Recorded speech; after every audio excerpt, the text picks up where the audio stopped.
All right, welcome everyone. We have another podcast, a very special guest, an entertaining, electric streamer, YouTuber, poker player, coach. He does a lot of things. We got YoViral.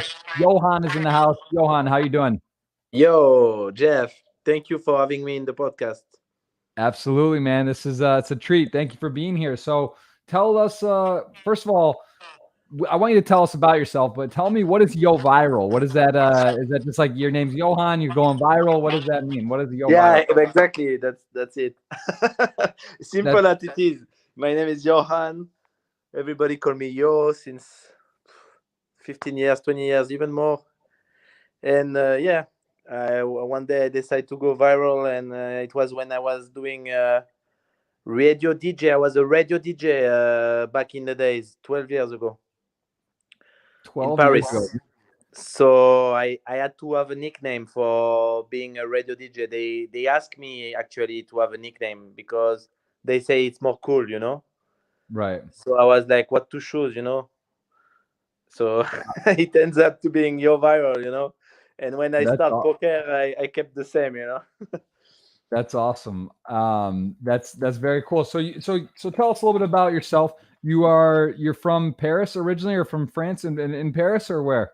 No, I'm from France, next to Strasbourg, next to Germany, in the border with Germany. But I used to live also 3 years in Paris to do the radio thing. But yeah, I'm from originally from next to Germany, France. Nice. And what brought you into the radio? What got you to head that into that direction?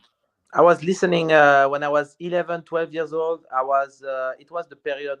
I think you have the same age as me. Are you born in '89 or something? 86. Oh, kind of. But I'm Yeah, born in same. '89, and at our period, we were listening a lot of radio, right? Before Yes. sleeping.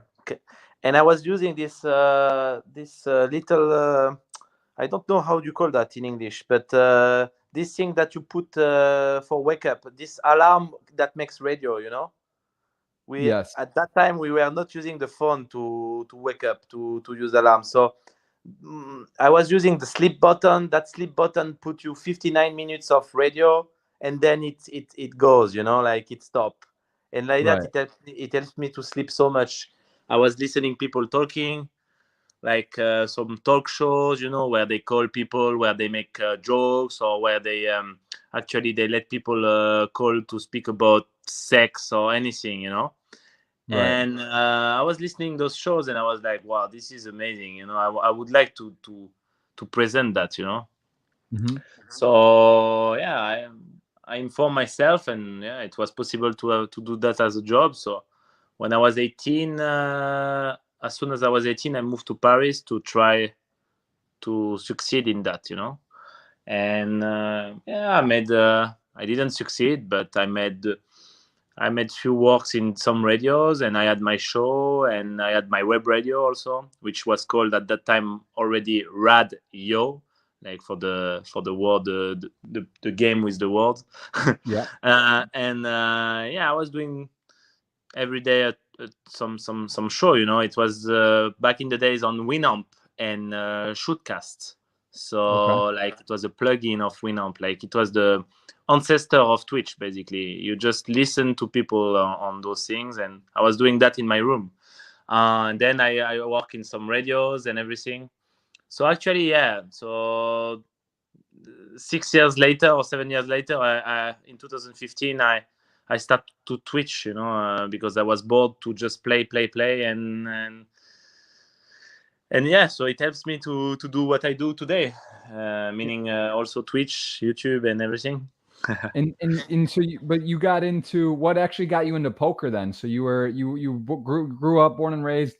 You're in France. Poker. This is I see in your Hendon Mob 2010, your first live official cash on the Hendon Mob. But were you playing poker before that? Did you get in early? Like, what was your introduction into poker, particularly? Yeah, 2009. Yeah, 2000, when people were speaking about poker a lot at that time. Yeah, probably like with friends, like everyone, like playing on Fridays with friends, €5 sit and goes in Paris. Yeah, and then trying directly in the circle, in the clubs in Paris. Like it was Aviation, one of the main club. Have you been to Paris? Yeah. Yep. At that back in the days, there was this Aviation Club de France. Do you remember that club? Yeah, of course. Yep. It closed down, right, for a few years, or it's still closed? No, exactly. It closed down for a few years, and now it's reopened with another name. Yeah. Okay. Nice. So I was playing there. I mean, first with friend on Fridays, and then I type on Google where to play in Paris because I like this game so much. Yeah. And I played there, yeah. So I started live, not online. I was playing that table of 50 euro, like blind 2-2, and you could enter with 50 euro.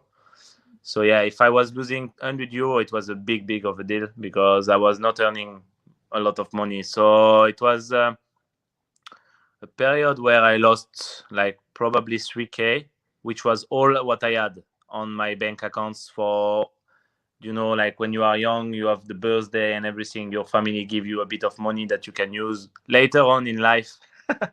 Yeah. I used this money to play poker and lose. Yeah. What did your family and friends, what were they thinking? I mean, I guess because at this point, it's you're trying it out. They didn't know.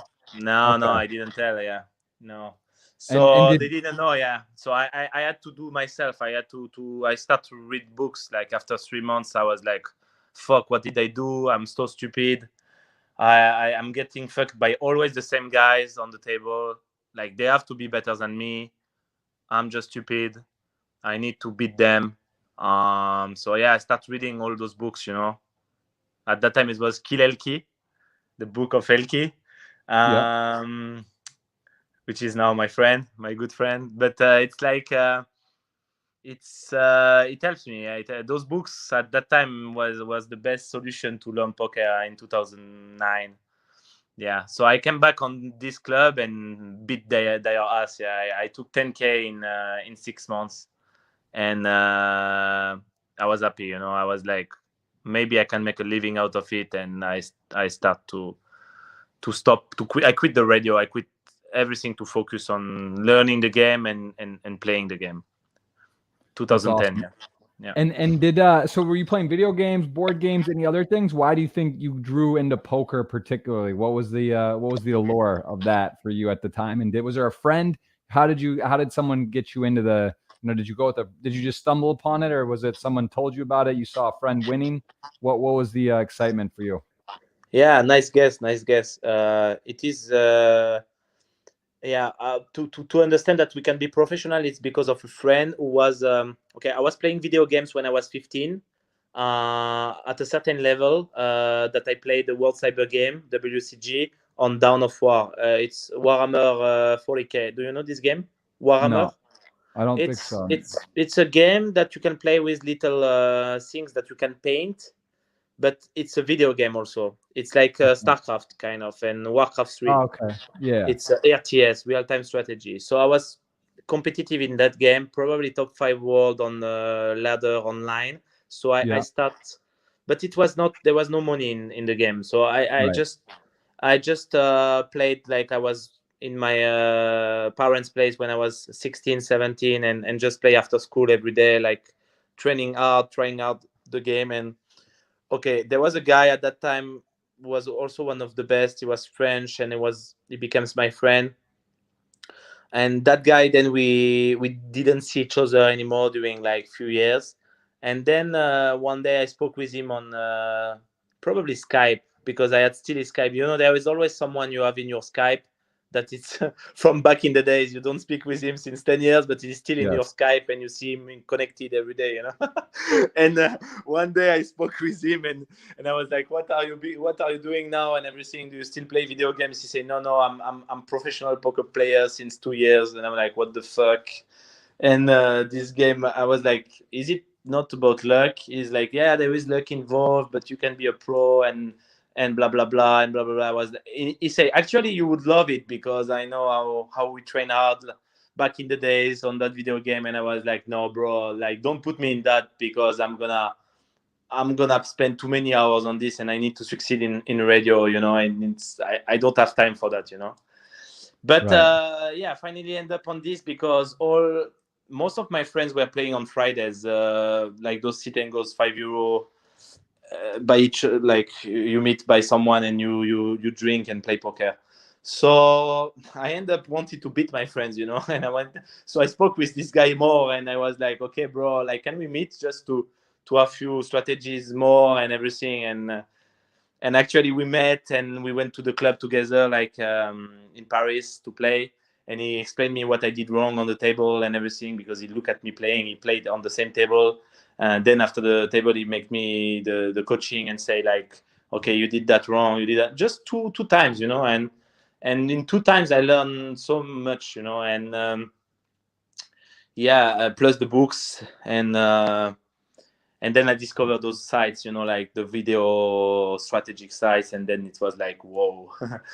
People like pros filming their screen, explaining everything, you know. There was no Twitch, there was nothing like that, but there was those Juicy Cracked, Blue Fire Poker, like those sites back in the days, like the site of Phil Galfond, which I respect too much, because like he asked me to improve so much at that time, and even now he's still one of the best in the world. And yeah, it's cool. It's a beautiful game. There's a lot to it, and it's fun because it's kind of one of those things that the computers, there's a new information, there's solvers, there's a lot of work, and things that people thought 5-10 years ago, you know, it changes, and the population tendencies change, and it's just one of those really fun games. It's sort of you know, it's just all around. It's just so many people will agree that poker is that perfect combination of skill and luck. You know, there is luck, but you can really work hard and become one of the best. And you see it. You see people that really do dominate and grow in the game. Any players? So Elke, you mentioned, is there any other players you kind of look up to, or that you are mentors, or people that you know, coming up really love to watch play? Yeah, nowadays I try to, since few years I'm playing high stakes cash games in live areas, so mostly in EPTs. So those games are like between 25-50 and like 200-400. And in those games I met so many great people, like so good, that inspire me a lot.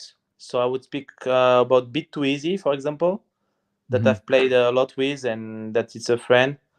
He's one of the best ice tech player in the world. I get inspired by Jack Schindler. Yeah. I played with him in Vegas, like in Bellagio, doing few sessions, and was probably the most harsh, most difficult opponent to play deep. I get inspired by David Iquitai, which is a friend since many years. For me, one of the best player on MTTs in the world. I get inspired by Benjamin Polak, also one of the best MTT French player, playing very exploitatively, very good. Elke is still so disciplined, so competitive. I like him. Then I have many friends in like nowadays I speak a lot with Sam Greenwood, not Sam Greenwood, Sam Grafton. I speak with some of the player of Run It Once, because I'm coach there.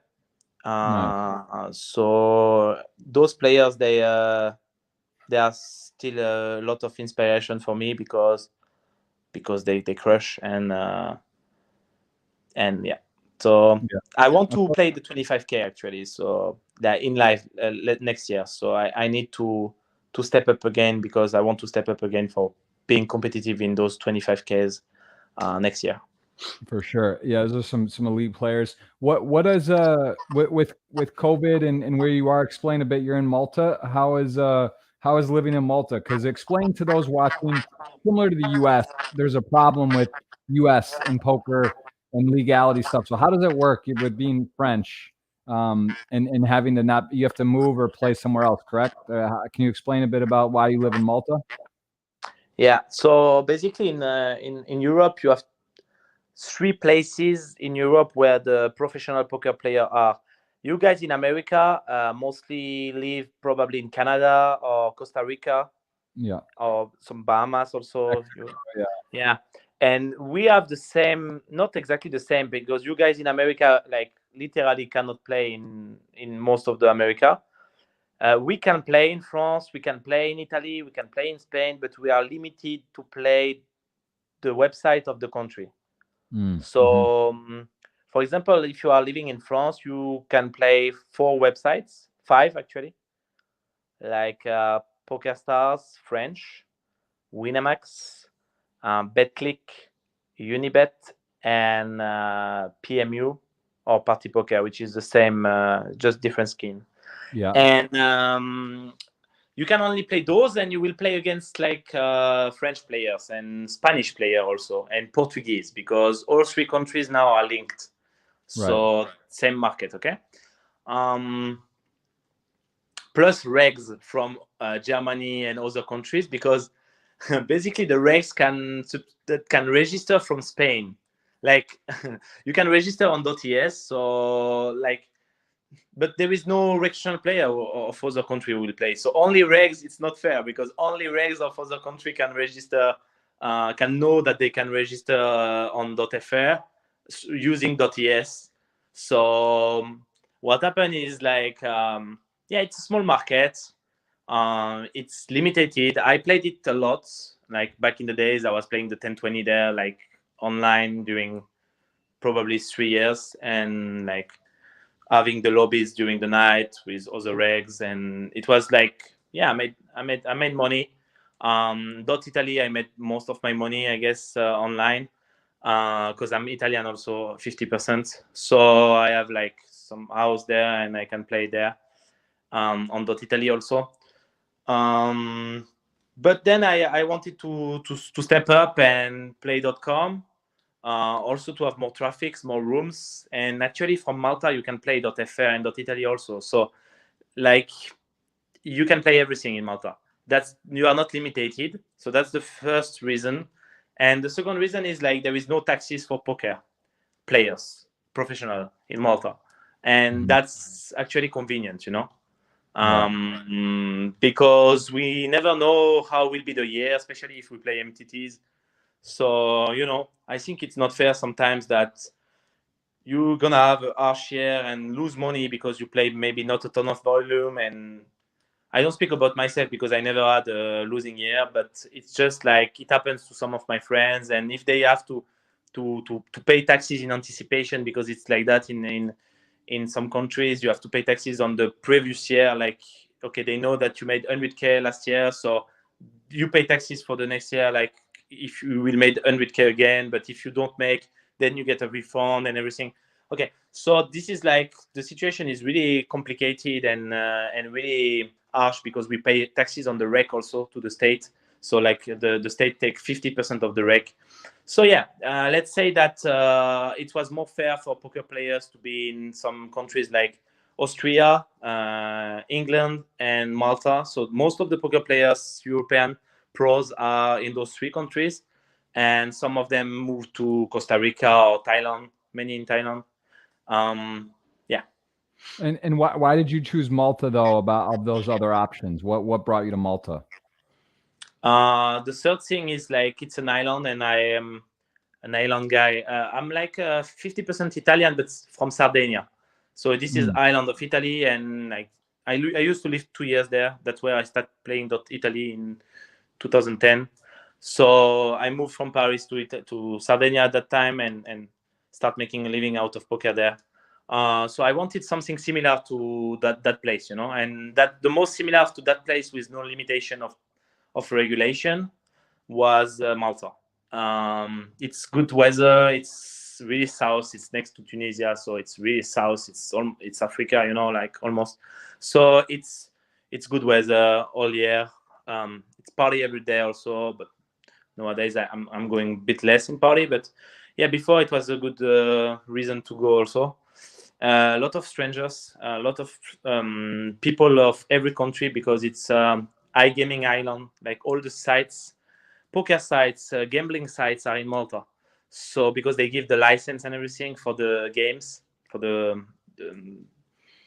casino games. So they need people from everywhere of the world to work on those companies. So that's why in few meters square you have people from Sweden, England, America, Italy, Africa, South America, a lot of South American in Malta, and you just live with all those people in the same place, and Maltese of course, and you just like meet so many different culture. And I have friends from probably 15 different countries, and that's amazing. That's only in Malta that I saw something like that. Even in Vegas, that I've been like maybe 14 months in my life. I've been spending 15 months probably in Vegas total, and I love this city, my favorite city in the world. But even in Vegas, I hang out maybe with 3-4 nationalities, and with in Malta it's 15 different, So I like this cosmopolitan culture in Malta.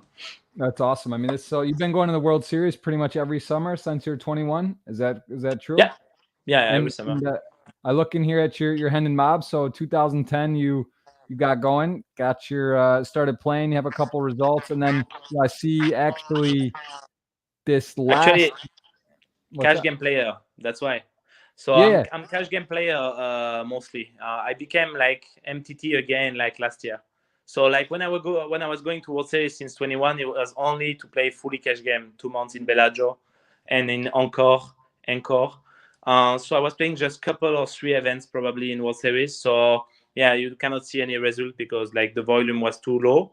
But from last year, I grind only the MTTs. Oh no, I played few cash game session, of course, but I was grinding MTTs. So yeah, I was very happy with what happens. Yeah, I made like three deep runs and 1 second place, so I was happy. Yeah. And I did notice we share this in common. We both have a second place World Series of Poker result, both in a shootout. Mine was a 5K shootout. This was I think, am I seeing that right? This was a shootout 3K. So similar second. I didn't know that. I didn't know. When did you do your second place? I think it's 2011 versus Mark Radoja. Heads up, man. Nice. Yes, it was cool. They haven't done a 5K shootout in a while, but I actually met David. I played with him recently too. So you guys battle, but it's so sick. I mean, the money is not that huge of a difference in the first and second, but the bracelet's so it hurts. How was that match? How did that go? Was it a battle? Were you short stack? Did you have them? How close was that? It's like the guy busted the third guy, so you know how it is when they bust the third guy. He has the chips, He had like 2 times my stack at the beginning of the heads up. At 25 blind, he had 50, and I actually lost a hand where he bluffed me, like he check jammed me on the turn with a gut shot, which was unexpected, and I fold the bottom 2 pair, and after that hand I lost the big coin flip. So I busted like that. The big coin flip was to get back on the chip lead, but whatever, it's like super good to make second place. I was very happy, and there was like, for my first final table of World Series, I couldn't expect better. I could expect only first place, but I was really happy with what happened, There was Justin Bonomo in final table. There was some sick people, and it was fun for the stream, for my viewers also. So I did a nice vlog, which was then removed from YouTube because of the, the copyrights of PokerGo. And but it was like 500K view. And so we moved them on the website, but like whatever, it's like it was good content. We made sick vlogs before that, not using content of the stream, but directly filming ourselves because we have the partnership with World Series to film there. So it was amazing content, and people were really happy that I play again tournaments, because at least I can show more. Cash game, those games that I play, you cannot show a lot, except when I played live at the bike, for example, or I organize we organize 100-200 with Patrick Antonius in Patrick Antonius event. He organized an event in Tallinn last year, so we made a big 6 max game with Jungleman and some sick ice taker. And but except those moments where we can stream or show the content, I literally have better to do playing MTTs nowadays, because YouTube is so important for me, and Twitch also, that I want to share, with people. So yeah.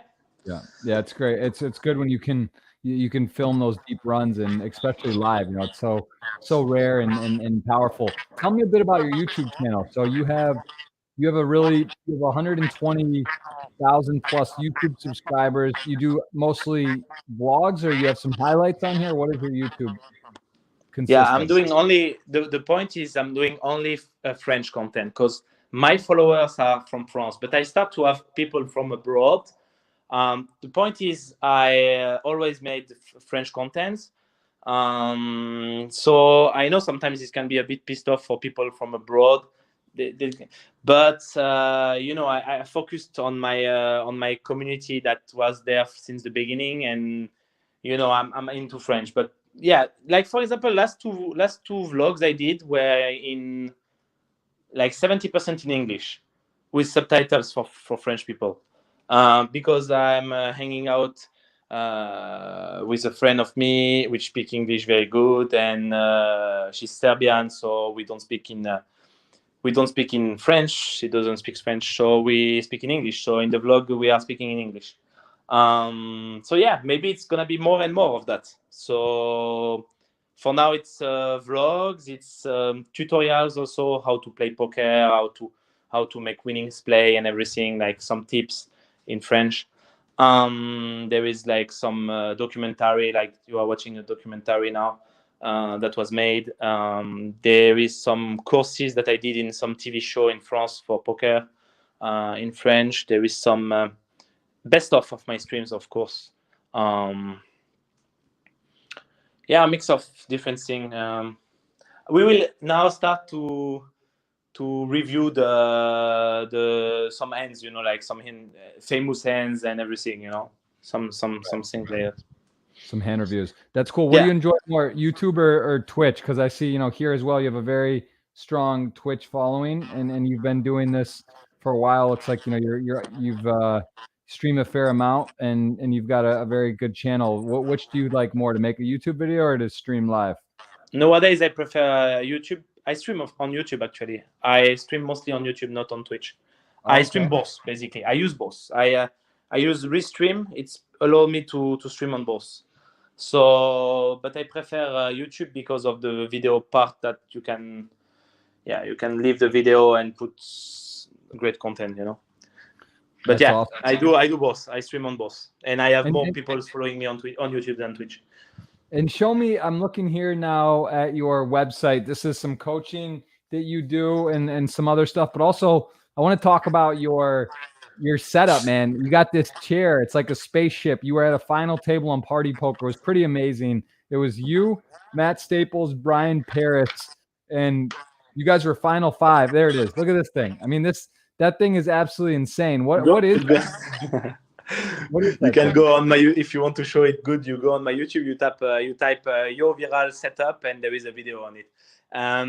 It's a chair. I bought it 3 years ago, actually. I have it since 3 years. It's a setup that I bought online. It cost like 10K without the screens, without the computer, so like something like 16K total. It's very powerful, because actually I bought it because I was already playing on 6 screens before that. I was one of the first, probably the first, playing on 6 screens in 2015. I explain you why. It's mostly because I play 10 to 15 rooms in cash game. So to get the table, like basically a table starts when there is a recreational player sitting who sits, and the table in few seconds got full, Yep. And if you cannot see that by your eyes, you just cannot sit on the table, because when you will see it, it will be too late. So what I did in 2014 actually is I bought 3 screens, 2 graphic cards, and 4 screens first. Like that, I could have 2 screens with the lobbies, the different lobbies, and 2 screens with the table. Like that, I could have an eyes on the lobbies every time that something happened. Then I found out that 4 screens was not enough, because I was playing on 12 rooms. So I had 2 other screens, so I had 6 screens. and it was amazing because I could see everything. But then I found out there was this chair that exists with 5 screen. So I went down to 5 screen for this chair, and yeah, it's very comfortable and it's very nice. You have the screens around you. You can play, lean on. You can lean on and play. Yeah, I never use the sitting script. I know so many pros use that. It's illegal. I don't like, to go into that. So I went with my natural sitting script, which was having more screens than all the pros, and I can even like put tables that are not full yet, just with 1 pro waiting, and I can put on some screen 12 table like that, and if someone sit, I will see directly cards going dealt, and so I can sit, and I can sit in position directly. So yeah, this is amazing for that. So I give a tips for all cash game pro that are doing multi rooms and are focusing on quality instead of rake back. Yeah, this is the best tips that I can give you, is to have multiple screen, like 2 graphic card, and go for this. And what company is this? Because this thing, I was watching your stream when it was you, Matt Staples, and B Paris. I think it was a 180,000 at first, $200 buy-in on Party Poker, 3 big streamers, final 5. I mean, it was really crazy to watch. What was that like? Was that you hit 10,000 viewers? I hit 12 with I was streaming on YouTube and Twitch. I had like 7K on YouTube viewers and 5 on Twitch. Yeah. At 5 a.m. My French time. Yeah, it's amazing. Yeah, it's amazing. Well, that's pretty crazy. What is your? It looks like so you have a female here. Who is this? Your girlfriend, or you're in a relationship? She's here. She's everywhere. She's everywhere with you.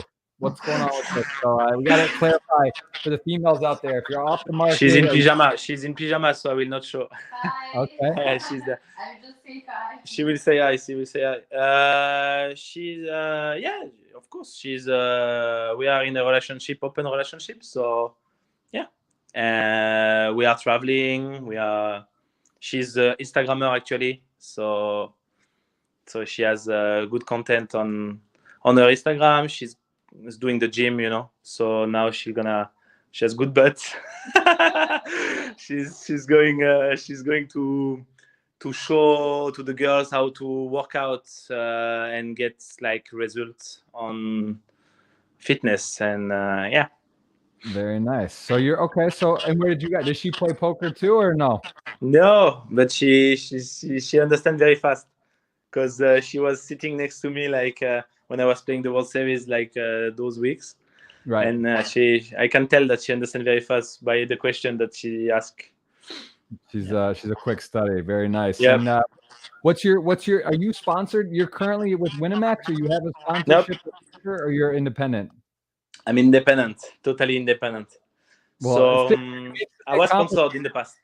It makes it a bit complicated with that, right? It's like it's sort of being US. It's tricky for French to endorse, get deals, maybe because you can't really play most of the sites in France. Or is that something you're looking for currently, or are you just sort of enjoying that you can do multiple projects? Because I used to think sponsorship was, in general, it's the better thing, I believe. But for someone like yourself, does a lot of content, does YouTube and things, there's a lot of opportunity. It seems, sites will bring you maybe where you could do multiple sites, do YouTube videos, do content, showcase events, and sort of dip through different sites and get the best of everything. So is that, how do you find that? Do you prefer to be sponsored, or do you like being kind of free agent and be able to do multiple things? This is a good question, actually, because I know you are sponsored, and I wanted to ask you the same question. So let me ask you after I answer. Let me ask you the same question. Yeah. I was sponsored by French Party Poker, PMU, which has a team pro of 3 people, and so I was sponsored 2 years by them in 2015 and 16. So 6 years ago. It was like the dream of the child, to be sponsored. So I accept the sponsoring at a time where I was playing already high stakes. So it was a bit random, because I accept some sponsoring to play some events like between 600 euro and 10K, but mostly like many 1Ks and some 5K.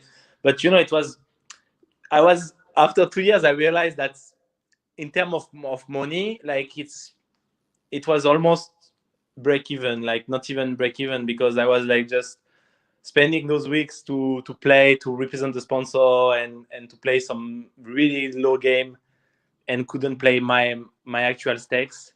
Right. Couldn't focus on my game also, like I was focusing before.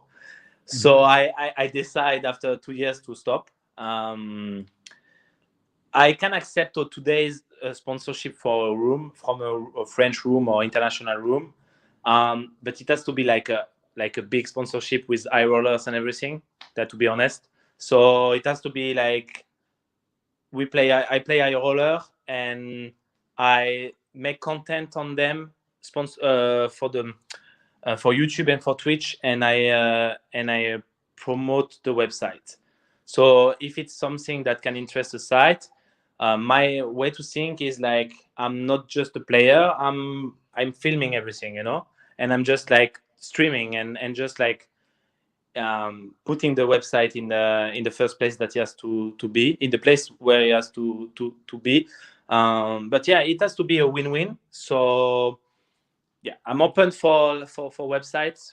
I'm open, and it has to it has to give some value to my community also, like many tickets and many, like, I even was thinking about like making win a sponsorship too, because nowadays there is so much talent player in France, and not only online, that plays every day in the dark, in the shadow, and they cannot get a sponsorship, because nowadays they want people with followers, they want people with stream, they want people with YouTube or with Instagram. And many of those players, they are just very good in poker, and they just don't want to do Instagram or Twitch or whatever.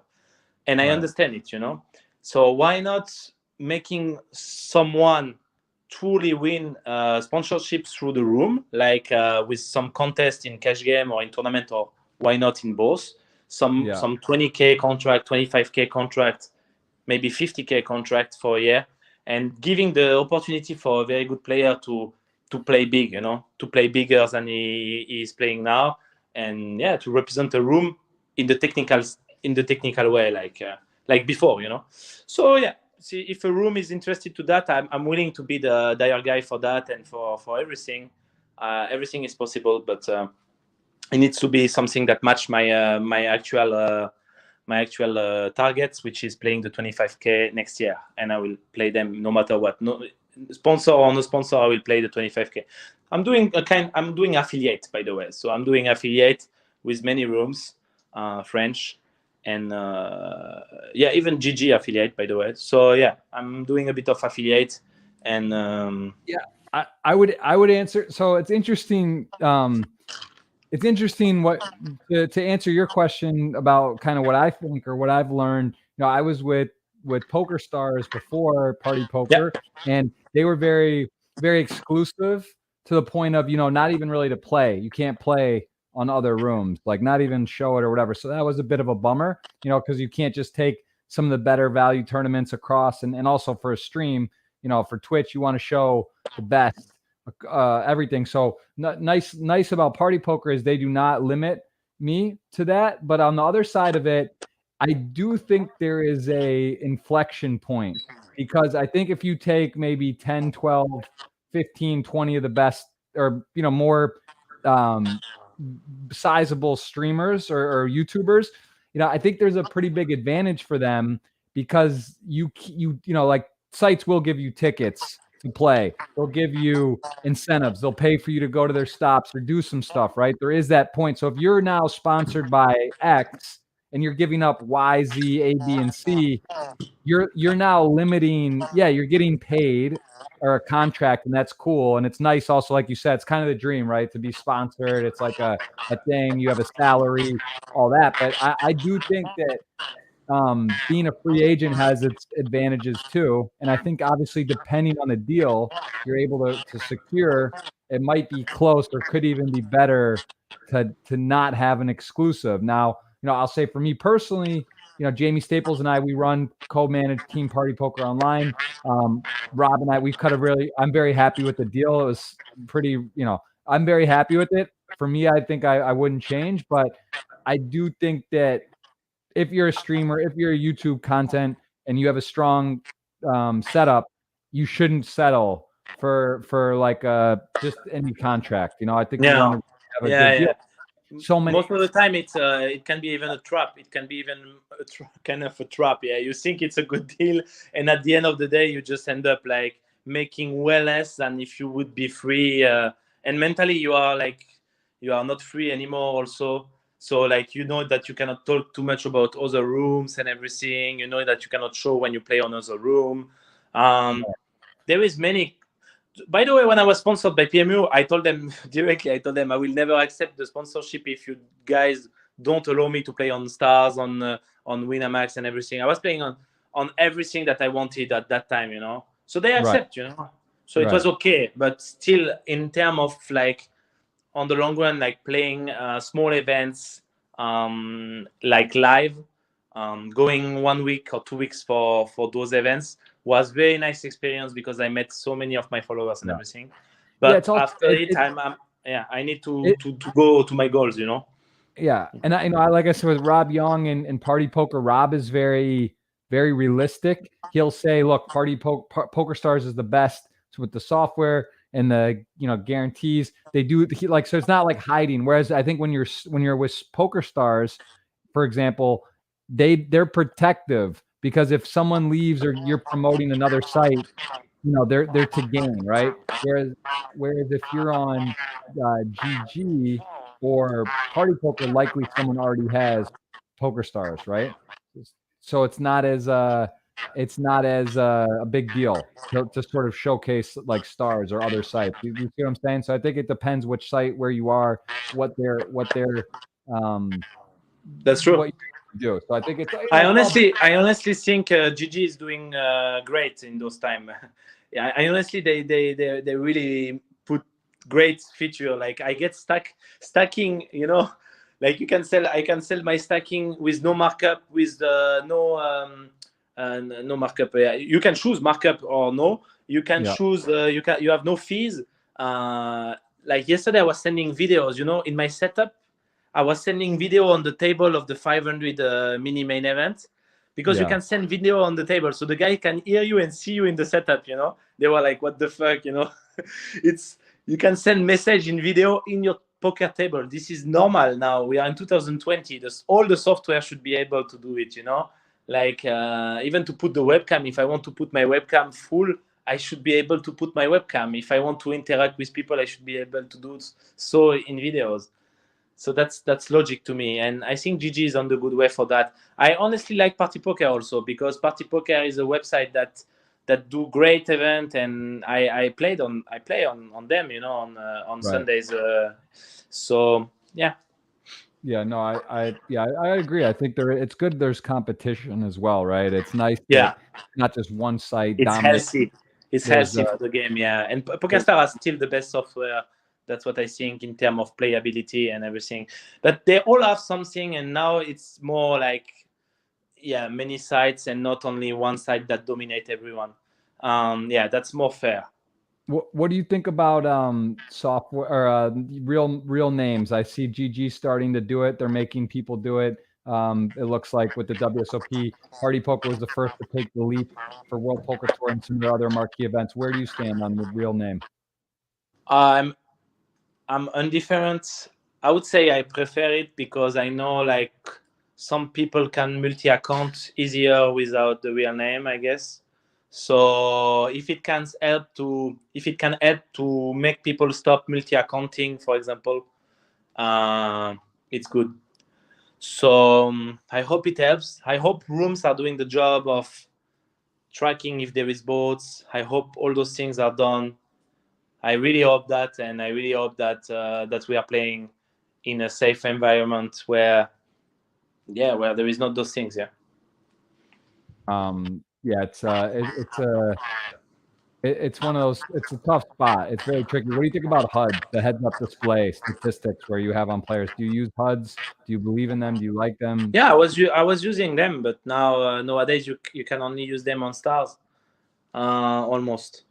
So yeah, I'm honestly indifferent, because if I don't use it, if no one uses it, I prefer, because I was never the best at using HUDs. I was Right. okay, but not the best. And there is people who use it so good that they can really make big difference. There is people buying some datas also, which is illegal, and have like 10K hands on you. So like they have so precise information of you. So I really like all things that can limitate people to kind of cheat. Right. Yeah. So I'm willing to have something similar to live games. But in live games there is cheat also. There is cheating, and people don't speak about this, but there is fucking cheating in live games. So in casinos even. So we need to pay attention. In live games, some people will say, oh, there is no cheat, no possible, you see everything. You don't see everything.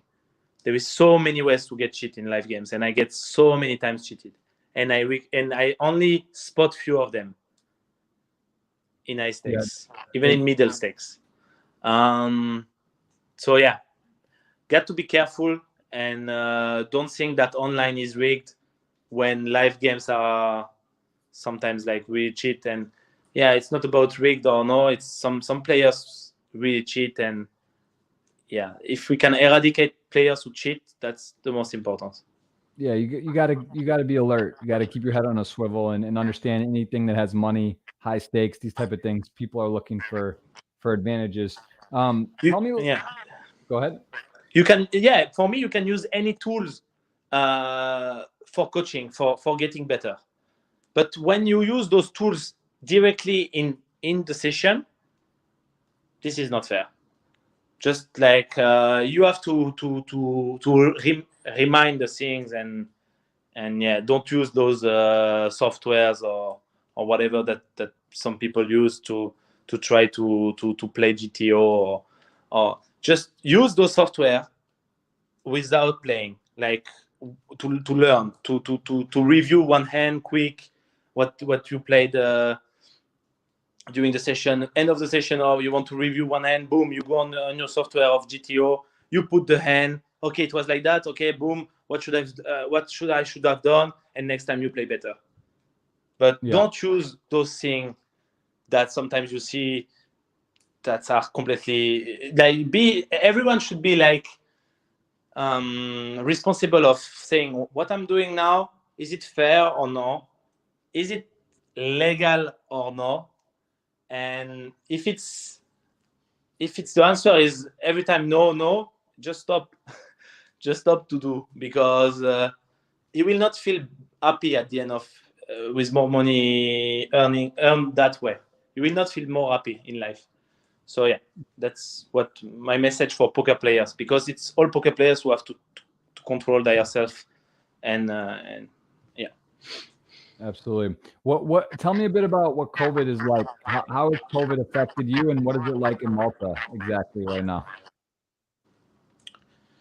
COVID in Malta was there was like no case, like there was probably 5 people who died in 4 months, and so it was really low number, and they reopened 1st July with the rest of the world, the rest of Europe. So people has in Europe the choice to go vacation only in European places. I think nowadays we cannot go in America, we cannot go in Asia, we cannot go in most African countries. So if we want sun, because most of Europe has not especially the sea or the big sun or whatever, we go to the south. And the south in Europe, now you have Malta, you have Sardinia, like south of Italy, south of Spain. And Malta was the place where there was like almost no cases. So people choose Malta as a destination for vacation, and Greece also. So many people went in vacation now compared to, no, not compared to other years, but let's say a lot of people went here, and so now of course it's spreading again a bit. So yeah, the situation is not, it's the worst that Malta has known, but it's not the worst in the world. But yeah, it's not very good. Yeah, it's still around. You got to wear a mask and be aware. Yeah. For sure. And what about your parents, and how do they feel now that you seem, you know, I was looking here at your Twitch. You remind me, you seem like a very serious business person. You know, you got your different affiliate deals, you got different, you're on different sites, you got your organized, you got coaching, you have a Facebook, and you're spread out, and you said, you know, you just very, very hard worker, it appears, to, you know, at clothing, do a lot of stuff. Where did you get that drive? And I want to ask you about your parents as well. Are they happy now? Like, are they like, okay, you know, Johan is a hard worker, he's playing poker, but he's earning money and doing business? Or were they like skeptical about you doing this, or were they sort of like support you after they realized you went into poker? They were skeptical at the beginning, and yeah, probably my father was more into it than my mother, because my father was a ping pong champion, so he was traveling the world to play that, you know, that ping pong game. Yeah, it's a bit unconventional. So he knows what is, you know, what is like being a competitor in something. So yeah, he followed the coverage. You know, he read the forums, the coverage of the tournaments, and like he reads even when it's not me involved. You know, he reads like because he likes to see the scene, the poker scenes. He likes to check Randon mob, to check the results of the people. Like he likes tennis, he likes those sports. So for my father, it's easy. It's more easy to make him understand. For my mother, she's more like traditional. You know, she comes from a family of seven children. Italian immigrants coming in France to work back in the days, and yeah, there was like probably some uncle that lose everything in some slot machine or whatever, and there is always this story going on in families, you know. Right. So they think poker can be a bit the same. So she was fearing blah blah blah, and then yeah, now the mother is more like happy when they see on TV or, you know, on the magazine, or they are more like, oh, my child is on the magazine, so he has success, or he's on TV, so he has success, you know. That's more like that, you know. It's not even Twitch or YouTube for them. It's like magazine and TV. And actually, I was lucky enough to go on both of those things, old school medias. But you get to be everywhere, like you said. I think it's important to do everything, and not to. And I think you do same. I mean, you understood also that it's important to be everywhere and not only on one thing. And yeah, just hustle a bit. And I don't actually have a team. You know, I have like around 50 freelances, I would say 15, not 50, 15, 15. Yeah. 3 employees and a company in Malta. So I'm still hiring people in Malta who wants to work hard and be part of it, you know. Even some English, French speaking, if you speak English and French, you could just propose to work and just insist. Don't stop after the first message that you send, you know. We receive hundreds of messages of people, and just if you want to work with someone you really like, you can do so. If you go to him, you go meet him. In tournaments, it's easy to meet someone in tournaments. It's really easy. So it's easy also to contact someone. If you really want, you will work for that person, and you will grow with that person if you do bring value to that person. It's mathematics. So yeah, that's awesome. We are more professional. At the beginning, we start with the team of. Actually, this was a bit maybe a mistake from me, and if I could do again, I would have do different. At the beginning, I accept every people that wanted to help. So it was like I was streaming, so I just stream 1 year, you know. Mm-hmm. Then I put a website on, like someone of my community say me, I can do a website for you. I say okay. It's like, I don't want anything, I just do the website. Okay, if you want. do the website. Then there's someone like, I can answer the message if you want. I can help for that. You just give me the coaching access and everything, and then you start to accept everyone who wants to help, and they get coach and everything. But then it's a mess because people they are not serious enough, or then they feel like, oh, you own them something or everything, and they just want to help at the beginning. So it's like I took the best of the people that I had helping me, and I hired them, like literally, because I was like, this cannot continue like that. This is a mess. I don't like this. This is not serious. I'm a professional poker player, but I'm spending more time now to manage people reactions than to play poker actually. So I was like, what the fuck? And I say, okay, let's take the best and hire the best and do some small company. So I did a small company, and since then it's way better. I have more small team, but people who are willing, really willing to do the things and really work professionally. Of course, some mistakes sometimes, but like it's really professional. It's not like something where everybody say I want to help and then like behind your back say stuff. It's like people who work, get paid for it, and that's the best thing. And there are the people who really are professional in what they do. So I'm willing to take more of those people. So like maybe two, maybe just one or two who are good in it can be like community managing, it can be developing a website, it can be answering client support plus doing articles and everything.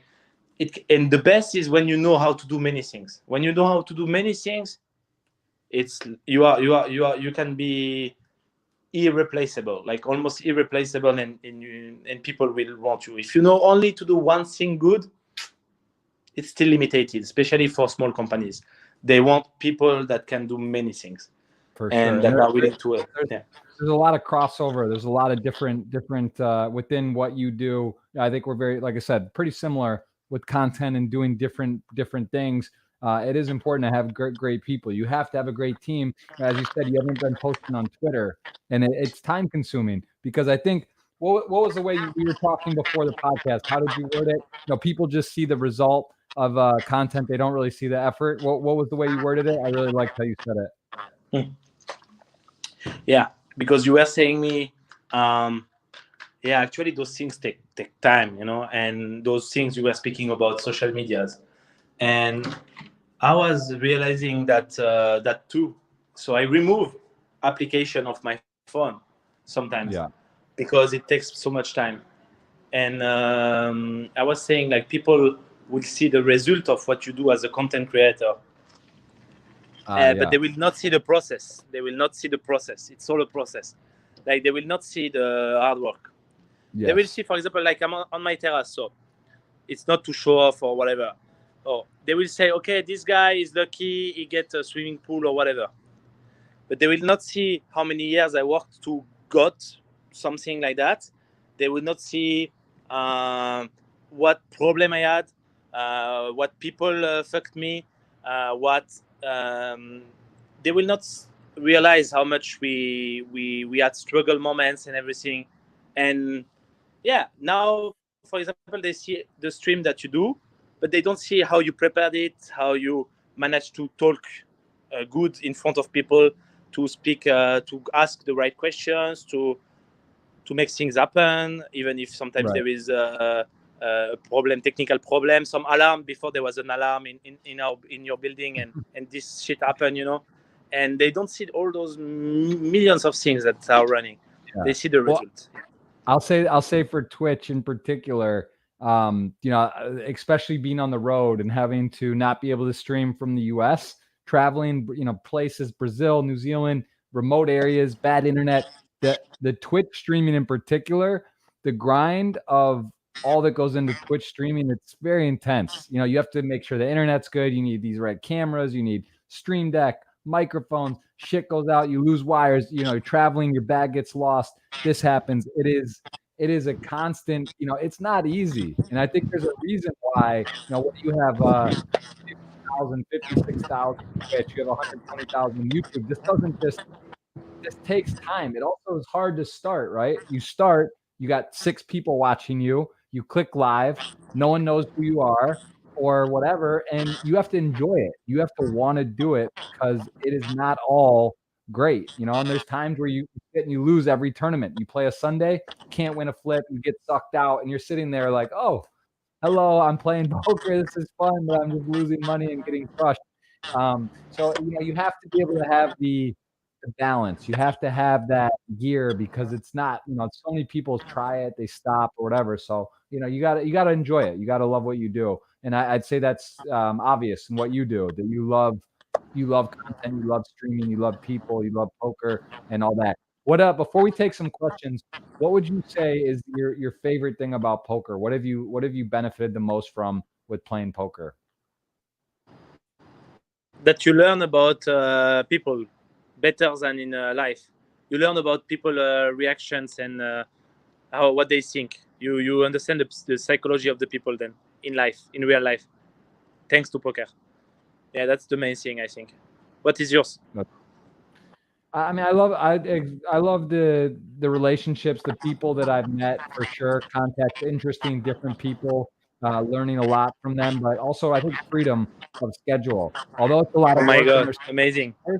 I think the fact that you could take a month off or a week off or Amazing. whatever, pick up and go somewhere in the world and not have a a 9 to 5, if you will. I would agree. I'd say you harder than a 9 to 5, and I think I do too. It's not as soon as it's 16, 18 hours, but I could take the next day off or I could take a week off, and that to me is very valuable. For sure. I think that's my favorite. Yeah. Is it no boss, no people who have to tell you what to do. Just you are your own boss, and that's amazing. You can just like make a big win or even average win and just like say, okay, for this month I don't need to work too much or whatever. And if you are smart and know how to manage the money, you just like even don't need to make a big win to do that. You just like make a big bankroll, and if you want to not work during 1 year, you don't work during 1 year because poker allow you to make a big bankroll, like literally, like all those people that we know on the circuit who have like between but there is like people between 500k and millions of bankroll. They can just stop when they want and restart when they want. Okay, that's the top players. Then there is players with like so many professional poker players who has bankroll between 50k and 100k. That's already like compared to the population that after years and years of classic job cannot. It's difficult to put on the side even 10k or 20k. I can see people having difficulties to do that because they don't get paid enough in normal jobs. So when you have 50 or 200k bankroll, you are already like top, in terms of money compared to other. Money is not the only thing to have, of course, but it helps to be free. So, and being free helps to be happy. So money doesn't help directly to be happy, but it helps to be free, and freedom helps to be happy. So in a certain way, money helps to be happy. Yeah, just in a certain way. But there is some people who are rich and sad. Like there is many more poor people who are poor and sad than rich people who are rich and sad, and that's a fact. So I'm not too much into money compared to some other dudes, but I respect money, and I think it's important to make it because it helps for the freedom. So yeah. Yes, I completely agree. So let's take some questions because there is a lot, and I see already some of the stuff we've covered, but we'll just kind of go through. I don't know if you can see my screen or not. But let's see here. We got a Ed ER Guitar saying, my dream is to start playing poker low in microbuy-ins, but I have no bankroll. Should I keep going in that way and trying to make money to make it real, or am I wrong and should pick up something else? So I guess the question is sort of about what do you do? What do you say to someone starting off right now that doesn't have really a role, but they want to start playing Twitch or build a poker? Do you think that that's still possible in this time? Because it is different than it was 10 years ago, 15 years ago. What would your advice be to someone who wants to get on Twitch and start playing low stakes poker? Okay, so specifically to someone who wants to be on Twitch and playing poker, not someone who just want to be a professional poker player without Twitch. Yeah, he's saying my dream is to start playing playing poker on Twitch, microbuy-in. So like, because this is very specific. He wants to Twitch for poker. So if it starts with that, he will almost never have a chance to make a big bankroll. I explain why. Because he is not professional poker player, so he might make so many mistakes in poker. So if he streams and play, he will make even more mistakes, you know. So because it takes attention, you know. So he will need to play really few tables also, because multi-tables is something you learn. It takes time to learn. That takes time to learn. So he cannot make volume. He will not be able to make profit probably on table of poker. Most probably will be losing player on the table. So he has to get his money from from Twitch itself, like with the subscription of €5 for the emojis and everything. Yeah. Twitch subs, from the donations, and from the affiliate links with the poker sites, and from the sponsorships. If he can get some like deals with poker rooms, not especially being a team pro, because this is difficult, but being like just some kind of influencer with a lot of followers that just stream for the room and get paid in tickets, because that's nowadays what happened. Like they will pay you the session, and depends of the amount of the session, but whatever, they will pay you some tickets and just like make you stream for them.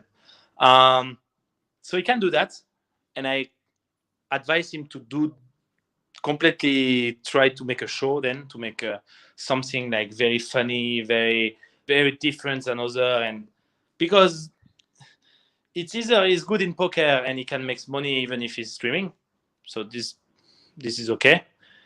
He can make money out of the tables, and even money outside of the table also. So that's what I do. But he can do that's what I do, and I don't even play mostly cash game on Twitch. So when I play cash game, I play on my side, or I don't stream or whatever. So what I will advise him is to either become a good professional poker player, but don't stream. Like for now, don't stream. Just focus on being a good professional poker player, becoming professional poker player. Yeah. And then go to stream. So it will take more time, but do it in this way. Or either start now with Twitch, but not with the goal to be a professional poker player, because you will not become like that. But focus on being fun and being like completely different and making a fucking show that people want to follow. And then when you have the followers, the brands will offer you deals. And that's how you will make money. Yeah, I agree with that. I would agree with that. I would also, to that point, it's difficult to stream and play. So I wanted to ask you, when you stream and you're playing, do you cut down the amount of tables you play? Because following a Twitch chat or a YouTube live stream and playing, it's difficult, right? Because you got to focus on the chat, you're focusing on the table. It's already a lot. How do you balance that, and how do you compensate when you're streaming versus just playing online? Like, do you cut the tables down? How do you find your focuses when you're doing both? And you need to speak also. You need to speak when you play, and you don't stream. You don't need to speak. Yeah, it's true. Actually, I don't look the chat most of the time. So I just like play, and some of people of my chat will say like, oh, he never answer us, or blah blah blah. And yeah, that was my decision to play better. So I try to not explain too much also, because if I start explaining, I will not think because I'm explaining. So I just focus on making fun when I'm not into a big end, and I'm cutting a bit of tables also. Nowadays, especially that we play World Series, I'm playing 6 table max, but I was playing like mostly 12 before. And actually, I find it better to play 6 because when you play super high stakes, like we play average buy-in maybe 400 or 500, you will with 6 table is good enough. You don't need more. Like you will focus. You will make better plays like that. So, but it's not something I advise to people who play like average buy-in 100 or 50. They need to play 12 because the volume is so important compared because they will not make enough money if they play 6, or they can make way more playing 12. Even if they play a bit less good, it will be more worth it than the alarm is there. There it is. They said no alarm, but they do it. Give me 1 second. They trap. Hold on, let me mute. Take a sec. Bathroom break.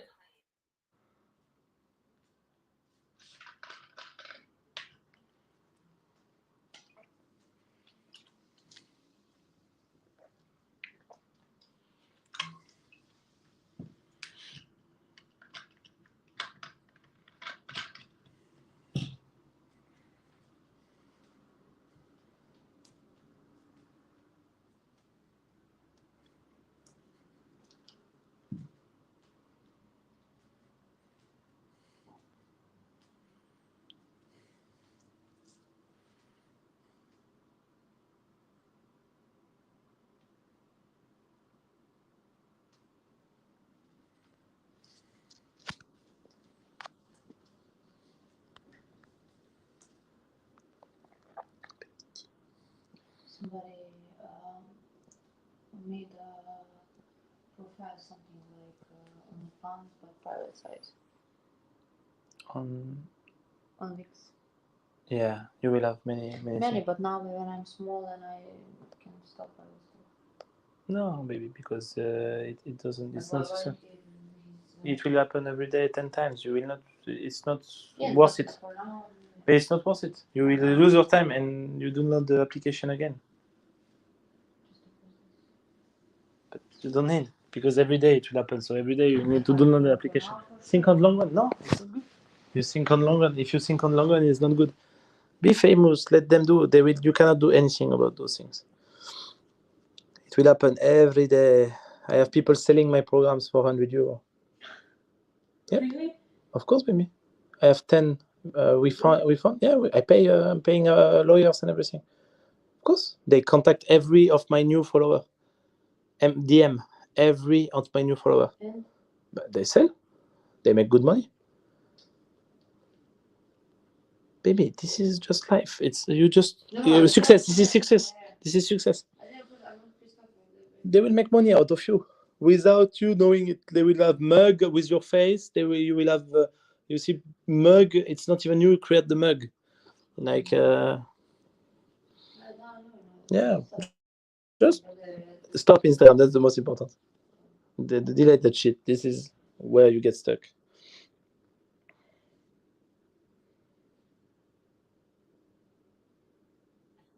Give me a second. We're gonna play. I'll play a YouTube video of yours. We'll Don't worry. I'm gonna mute it Don't while. worry.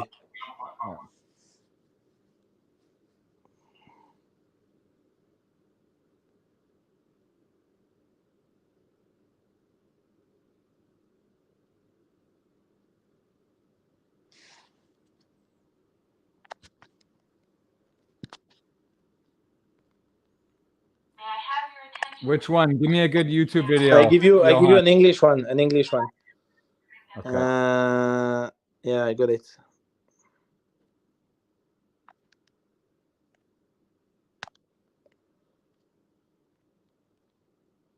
I send you on WhatsApp.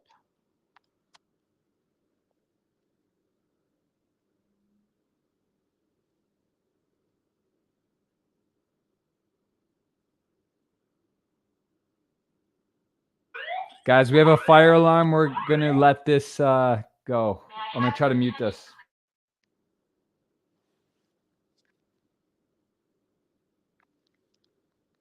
He's playing the vlog. I gave him the vlog, our vlog, because there is an alarm in the.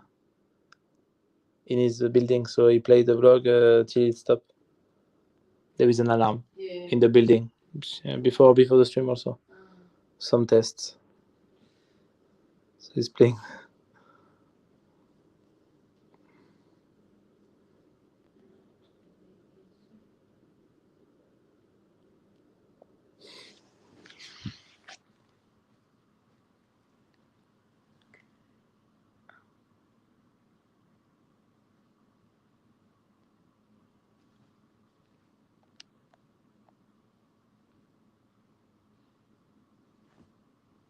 I told you. Huh? Wow.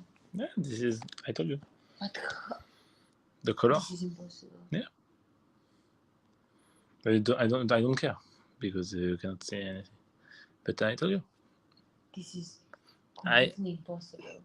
You will become master of knowing what people think, what people find, because this This is. is no, but Yeah. maybe they thought about jealousy. It's just jealousy.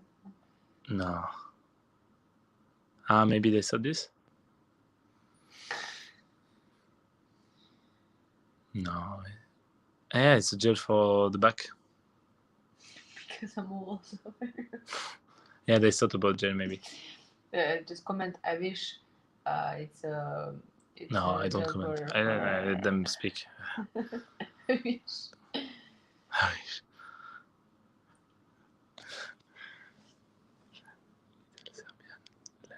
We are not live. Little Serbian likes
All right, I think we're back. Let me see here.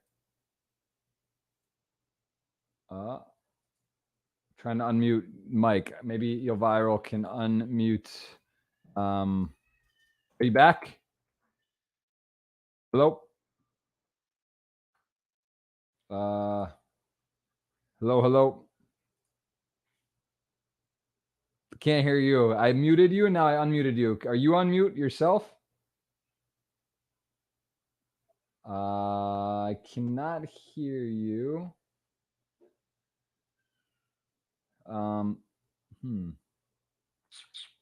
Here, let me remove you and then put you back in. Hold on.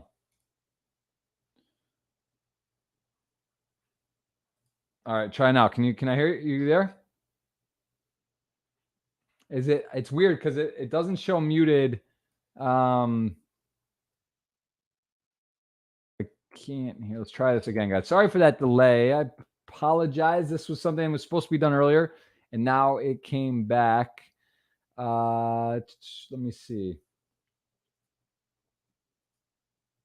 Let's try this again. See if we can get Johan back to answer the questions.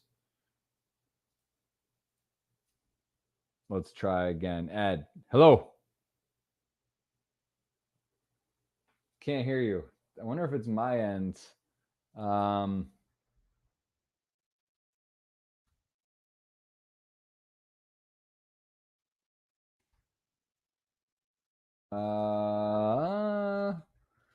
was just saying, technology is hard. Podcasts are hard. And we don't have Vadran on at the moment, so I'm not sure why I can't.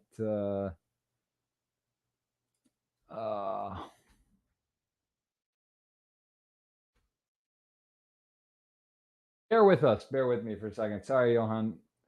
Don't know why that would be.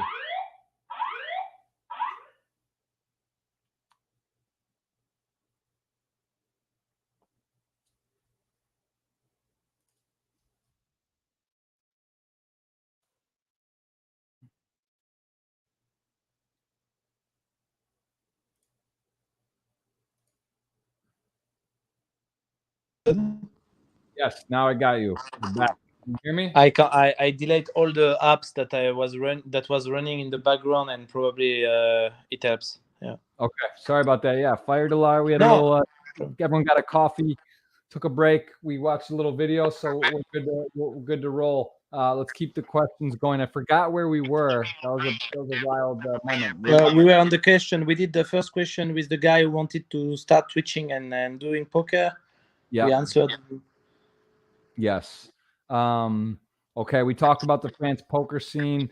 Tell me about Live at the Bike. What you've done there, how often you've played, and how that experience has been. Only 2 times. It was I was 1 week in Los Angeles, and there were too big, not that big, but like some 5-5 NT 50 in the big blind, so it's like a 20-40, and some 51, was it 25-51 Friday. So I played 2 times. Yeah, it went good. I made 30K profit in two sessions, so it was great. But I want to play like the big one. And when I was there was no Garrett was not here, Andy was not here. There was like Art was here, Kenny was here. It was nice playing with those 2 guys. Kenny is so funny. I don't know if you follow a bit Live at the Bike or. No, yeah, I know some of the characters, some of the ones you mentioned, and there's some really tough players on there, and some good guys. So, how did you find that game overall? Was it? I loved it. The ambient is amazing. The dealers are super. Like there is Sammy. It's a French dealer who lives in Los Angeles. He's one of the dealer of the game. They are very professional. The guy who ran the game is very professional. Also, invite me.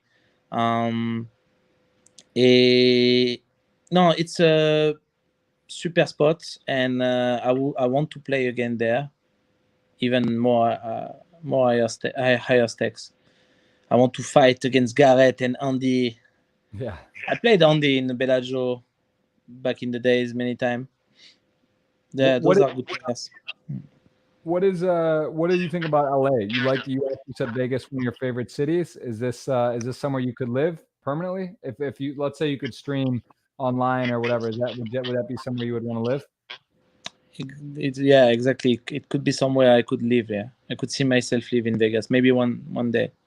I love this city. You meet so many new people also because people come there for a few days, and so many nice locals also.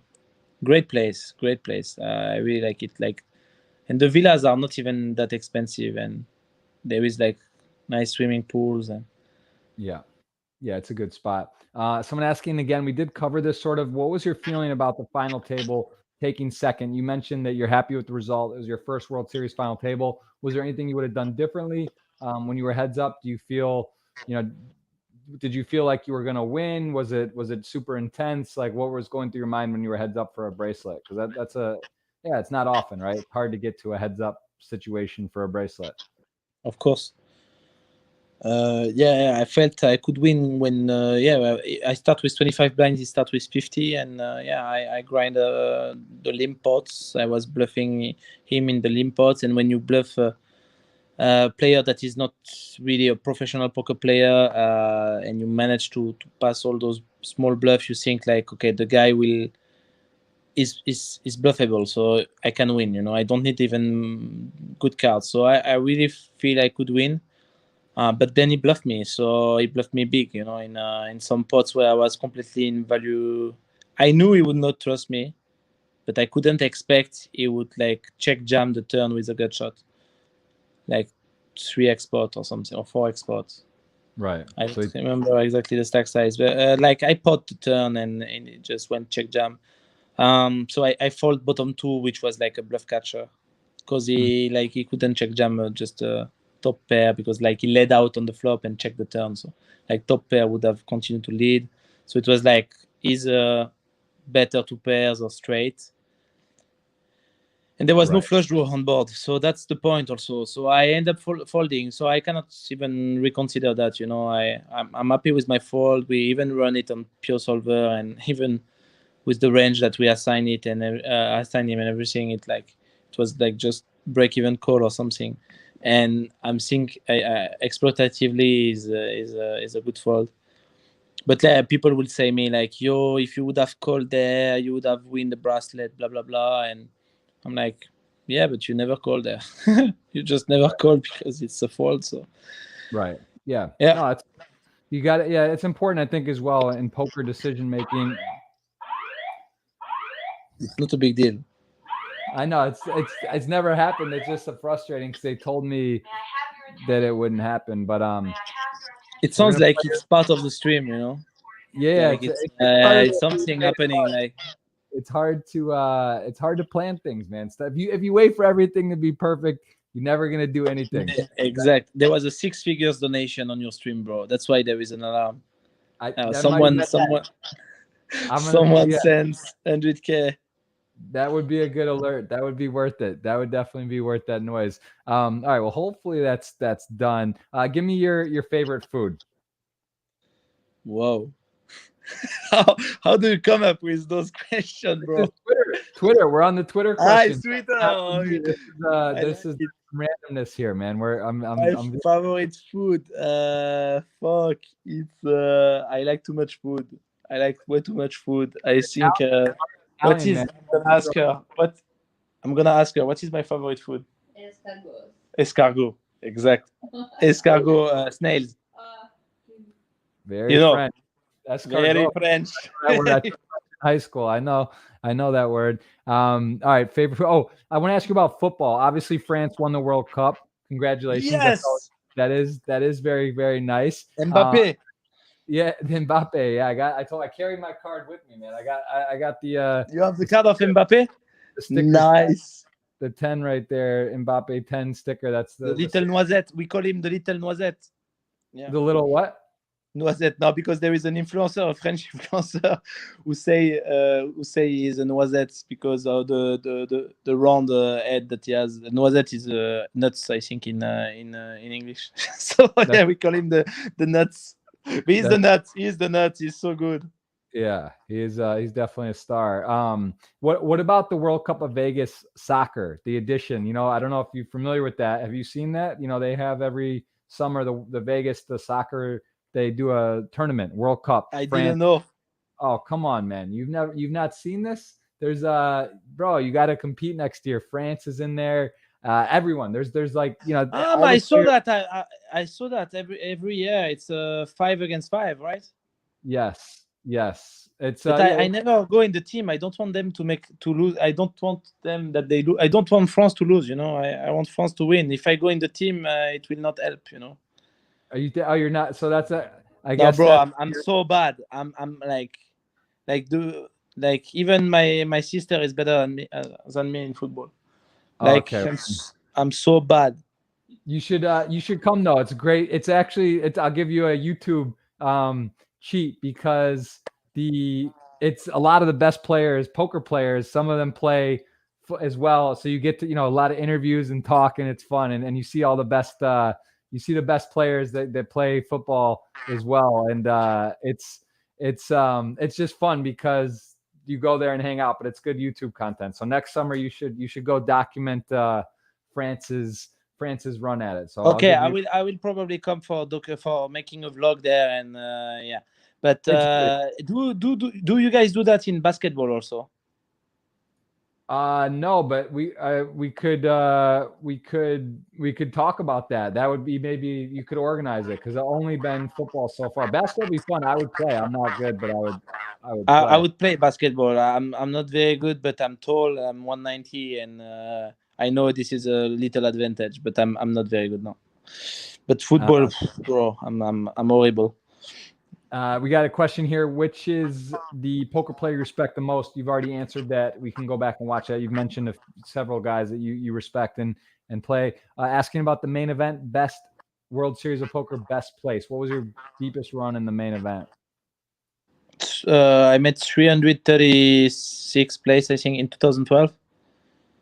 2000. My first main event, actually. My first main event. Yep, like day 4, end of day 4. Yeah. Very nice. What about you? 220 something, 223 or 4. Nice. Yeah, it's a sweat, huh? It's a small sweat, huh? It's a small. It gets sweaty. I had a good piece of November Niner that and they lost the aces all into 10s pre-flop at the final table. Tommy Cannoli. I don't know. Yeah, he got 6th place, I think. They're 6th. Yeah. Yeah, this is big sweat also for you. This was big sweat. Nice to see aces all in, turned on their back for 20 blinds. The guy made a 10. Yeah, he had 10s, right? Max Stein. Yeah. What's your biggest bad beat? Do you have one that just stands out situationally, like cash game live, that just really maybe not a bad beat, but it's like I lost a 100k euro pot heads up cash game against a businessman in Monaco 3 years ago, I guess. So yeah, I play like I have sometimes the occasion to play against businessmen because of my YouTube channel, or probably because of my social medias, or they want to play against me. Right. That guy is French, my age, rich, and following my channel. Wanted to play against me, and in Monaco. So I played. It was in EPT, during EPT. So we played heads up 100, 200, 50k deep in euros, and yeah, it went like after 1 hour. This end happened. I opened 8s, 500. He called. Flop came 10-8 deuce. So I have like almost the stone nuts, because the guy was 3-betting often. So if he has 10s, he's 3-bet.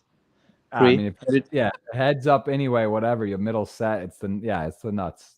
Yeah, and the guy has never 10s. I swear, he just 3-bet, So like I check, I bet 300. He called. Turn came. It's been 4 years ago, but I explained that hand on Run It Once. Turn went 5 with that open a flush draw. So 10-8 deuce, turn 5. The guy check and I made like 1K.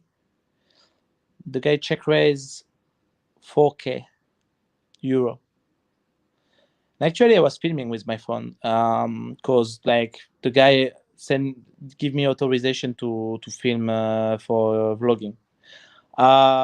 And at that moment, I gave my phone to the dealer. Like literally, the dealer took my phone and just started filming the pot because I was like, okay, this pot now is big, And the dealer continued to film, with the pack in his hand and the phone in the other hand, Yeah. So I was like, this guy he was very aggro, this guy. So I was like, this guy is running a sick bluff now, like it's gonna be on my vlog and I'm gonna take a fucking 100K pot. Right. Not 100K. Like I'm gonna take a big pot. I don't expect at that moment 100K. Okay. I just called. River came an ace that doesn't make enter the flush draw. Okay. And he pot 10K. Like he bets like 10K. Okay, so we have to raise because he has never aces, never tens. So I raised the 28K because I was hoping he had the bottom set or fives, like the set of the turn, Mm-hmm. Or maybe S10 play weirdly, Right. So I raised 28K and I have like probably 12K behind or something, or 14K behind, and the guy say all in. What the fuck? Yeah. And I look at him and I was like, what the fuck? But I knew I could be beat, like really, because why he should go all in with set, even if he's not a professional poker player. Like I look at him and I say, why do you have 3-4? I say, because 3-4 is a straight on the river, but the flop is fucking 10-8 deuce, Check call, check raise. He had to have 3-4 suited or something? Or what happened? Yeah, he has exactly that, yeah. I mean, there's No, no. Yeah. so I called. I knew I was losing. I called after 3 minutes just because it's 12K into 100. So it's like you just don't want to fold here in cash game because you will fuck your life if something happened. Like if really something crazy happened that the guy over evaluated the set, like in cash game, if you fold there, he could have had ace 10 or ace 8 or something and just thought he was good or just figured it out. or just but most of the time he will beat you with 3-4, but you don't care because you need to be good like maybe 15% of the time or something. So I called and yeah, the guy has 3-4 and so I lose 100K pot and the dealer give me back my phone, like that, and I was like whoa. I was torn like fucking hurt. I reload 50K and I continue playing 7 hours with him till the casino closed, because in Monaco it closed 5:30 in the EPT.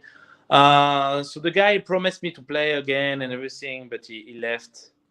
So yeah, that was a bit weird. The next year I did the same. Promised me this time to play all the week with me. Guy play one time, won one buy-in and just left and never played again, always finding excuses to not come. So yeah, I found it really not very ethical from his side because we really agree on playing all days.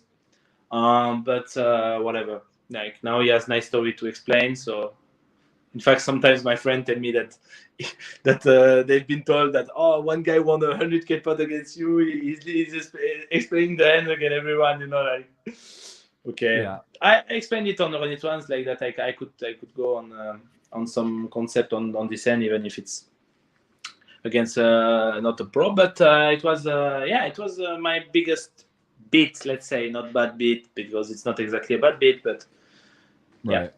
Situationally it was annoying, yeah. But I want so many 60K pot in my life, 50K pot in those 51, 1-2, that you can lose sometimes some one big pot like that, and of course you will remind it because it's you remind this, but it's not big deal.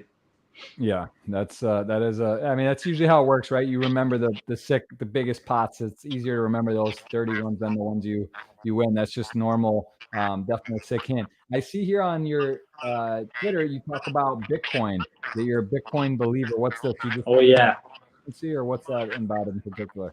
I love Bitcoin, bro. This is amazing. This is the future. This is the present. This is just. I'm glad you speak about that because I would have not think about it now. But yeah, this is amazing. This is how we're gonna get back the real freedom for many people in the world. Because one of the things that do the states is they control people by the money.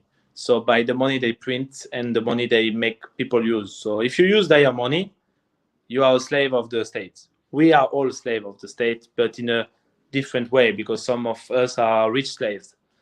But we are slaves because they decide the value of the currency kind of by how many they put in play, you know, by how much they put in play. So if they want to cancel 10 years of your work, they can, because you will work, okay, 1 year for that amount because you agree on this amount is okay for you to work against lot of hours. But then if in 5 years the amount that you were agreeing on is not now worth it, you cannot buy anymore the same thing at all that you were willing to buy with it. Your time of work that cannot be replaceable. Like you cannot come back and go like, okay, so I don't work anymore. No, you've done your hours. Your hours is done. You got stolen in a certain way. I don't know if people understand what I mean because my English sometimes I need to find my words. But what I mean is like you can get stolen. Let's say you keep that money. You work 1 year for 50K, for example. You keep that money under your bed.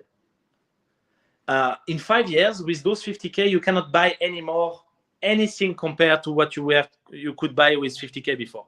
So, but the time you worked for those 50K, it's the same.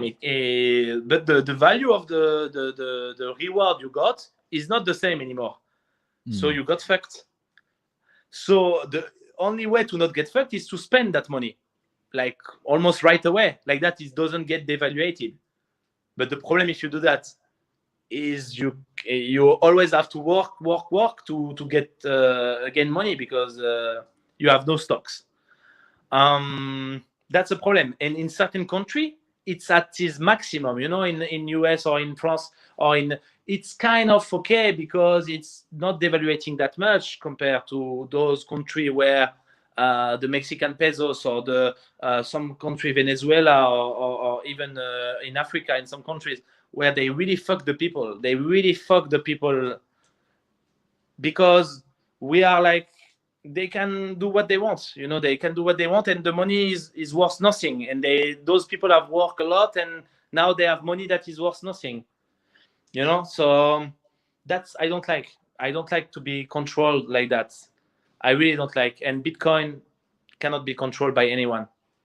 Bitcoin is for the population, by the population, and not by one guy that gifted to the population. And that's one guy or multiple guys. I'm a big believer as well. I mean, it's also the fact, like in the US right now, they're printing a lot of money, trillions and trillions of dollars. Bitcoin, there's 21 million coins. Probably 3 or 4 million are lost. Say there's 18 million coins. You know, there's only so many coins. It's and people accept it as value now. So it makes sense. You know, you can't print more, and it seems like there's a lot of use case for it to store value. I think it's a way better way than gold to do that. But you know, I'm with you on that. So yeah, I believe it's great as well.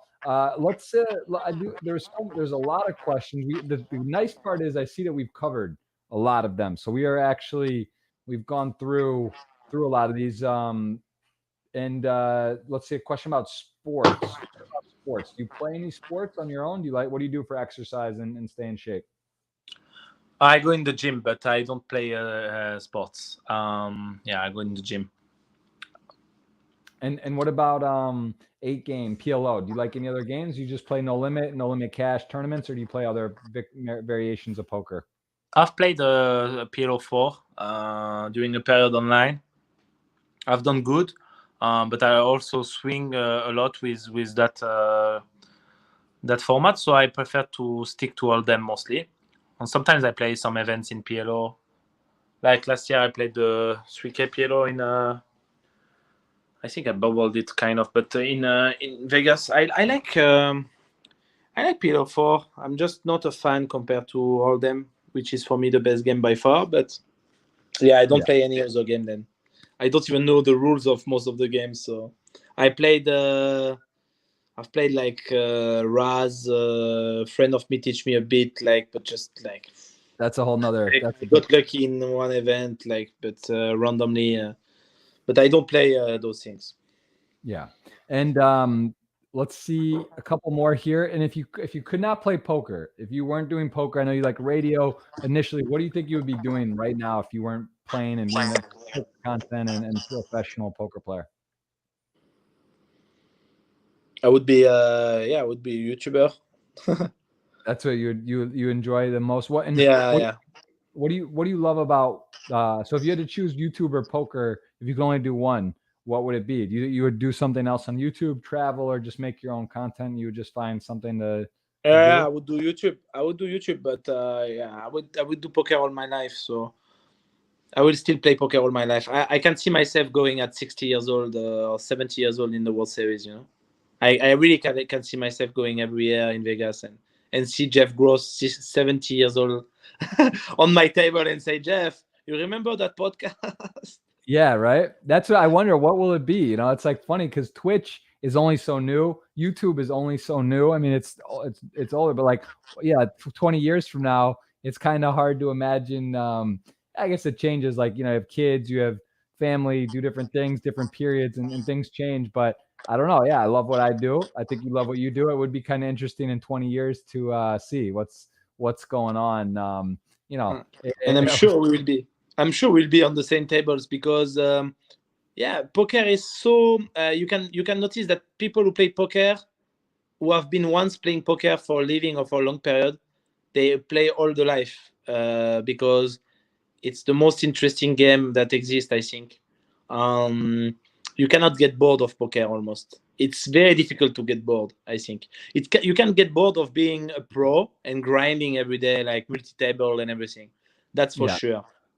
Yeah, but being bored of live games, live tournament in Vegas or live game once in a while, it's impossible. Like we will be the Doyle Brunson, maybe not the same level, but we will be the Doyle Brunson at 70 years old playing and seeing each other and seeing the same faces that we were seeing when we were 30 or 20, and that will be fun. You know, that will be fun with the new faces also. And I agree with that. I completely agree. What about family? Do you have a last one in terms of, for me, we'll take one more from the audience as well. What do you think about children? Is that something, would you like to have down the road soon? Have you thought about it or just sort of see what happens? My position on having children is really different than most of the people. So I'll explain in 1 minute what is my position on this. Okay. So most of the people will say you that if you have children late, the problem for them is that you will be too old when you will see your children growing. Okay, so let's say I will have children at 50 years old. So my child will be, let's say, 12 years old, and I will be then 62. Am I too old at 62 to make grow my child? My answer is no. I don't think someone is too old at 62 to make grow his child. And I also think someone at 62 is more able to make grow his child and spend quality time with his child than someone at 40 or at 35. I explain why. Because at 35 or 40, you are in the middle of your career most of the time. You have so many things going on, and you are not paying too much attention of your child of 12 that is has so much thing going on in his life also, and is like in the middle of his life with the school and everything, and he needs attention also. So many child at 12, 13 get a bit mad and do crazy shits, because also they don't get a lot of attention, and probably they miss that the attention that they get when they are young. I don't say you have to give a lot of attention or what. I'm not a good father. I'm not a father. There is people who are good father there that listen to us. I just say that I will not be too old at 62 to make grow my child of 12, and I will I will have more time to spend with him, because what happened when they are 18, they leave. Okay, mostly they leave the house at 18. In Europe, at least 18 is the majority. They leave the house, you know. So at 18, I will be 68.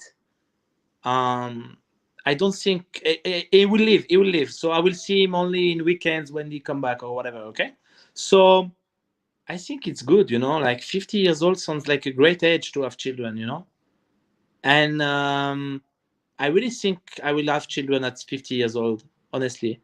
So I'm very precise about the age. Yeah, between 50 and 55, I think. And I will have more time to spend with him before he leaves, because when he leaves, then you spend so less time.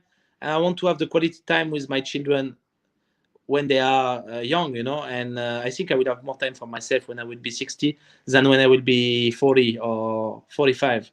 Yeah. Okay. I agree. You know, it's interesting you say that, because I have a 15-month-old son. Yeah.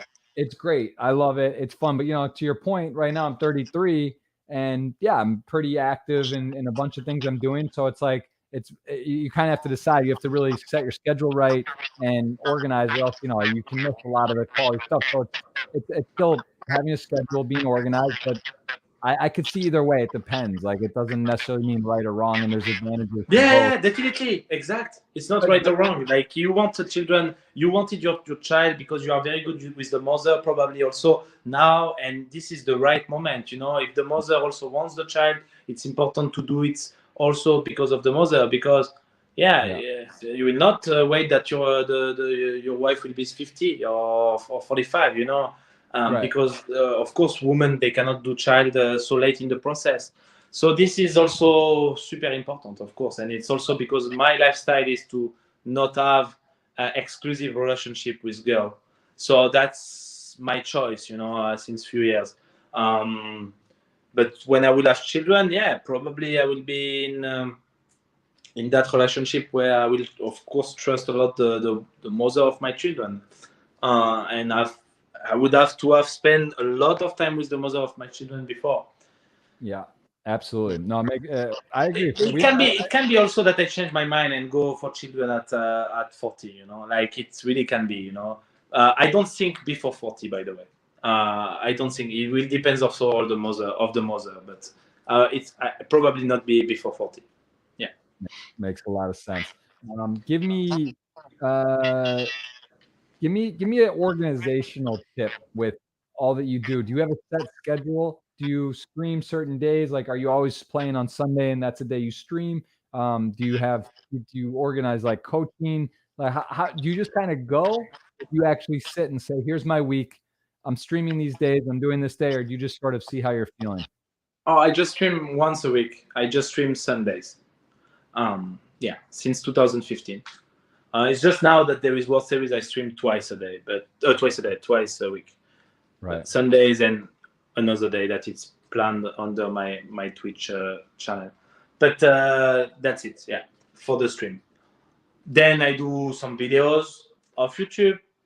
And I have once a week now. I have a streaming for my program, which is I do a challenge where I start with €100 bankroll, and I go all the way up to €10,000 in MTTs, online MTTs, and I explain everything. You know, it's not like a challenge on Twitch. You know, it's like really a coaching, but I show everything and I explain everything. So right now we have like 80 hours of content already that are literally my best program for MTT, I would say now.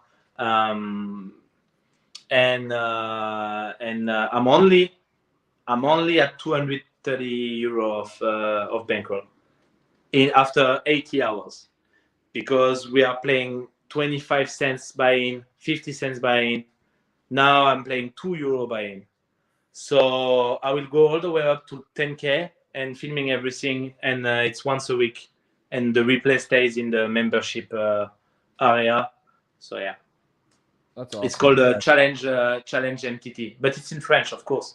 My community is French. Who would you say are the most well-known French poker players? Elke, yourself? Is there Elke and myself probably right now. Yeah. But Elke is the legend. Is definitely the legend.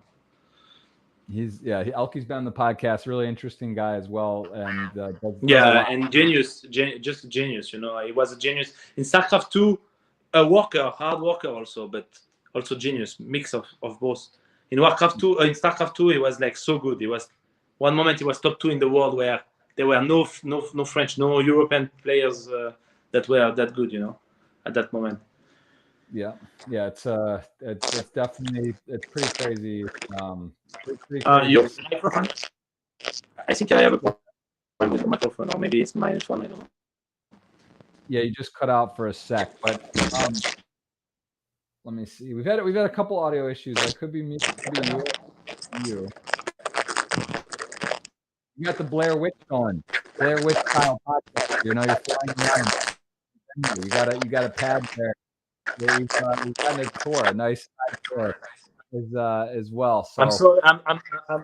I'm sorry. I had my phone. I think it's because of the battery. I was running out of battery. Now it's good again. Sorry for that.